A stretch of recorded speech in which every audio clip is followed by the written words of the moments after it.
Maaaring i-extend umano ng Senado ang kanilang session days hanggang Huwebes. Ito'y para maihabol o maipasa nila ang ilang mga pending priority bills ni Pangulong Ferdinand R. Marcos Jr. na kailangan pang iproseso ng kanilang kapulungan. Si JB Santiago sa Balitang Pambansa.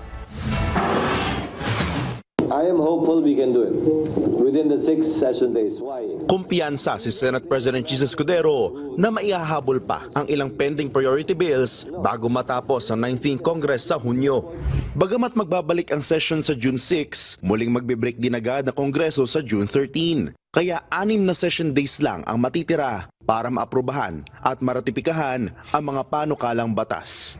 Sabi ni Escudero, posible pa rin itong maisakatuparan kung makakapagpasa ng committee reports ang mga komite habang nakareses pa ang Senado. Ipinaliwanag niya na sa loob ng 6 session days, maaari nang maaprubahan sa second reading ang panukala sa loob ng 1 araw at sa loob naman ng 3 araw, may papasa ito for final reading. Kung kakailanganin, maaari ring i-extend ang session hanggang Huwebes para mapabilis ang proseso.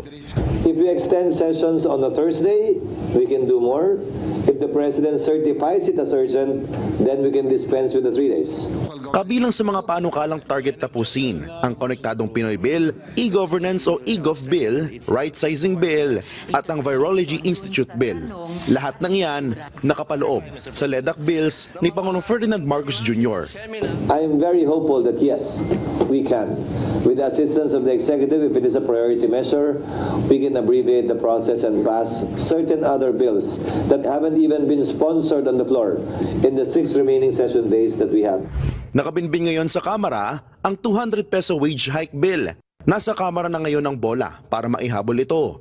1 taon na kasi ang nakalilipas noong ipinasa ng Senado ang sariling bersyon na 100 pesos wage hike bill. Mula sa IBC 13, JB Santiago para sa Balitang Pambansa.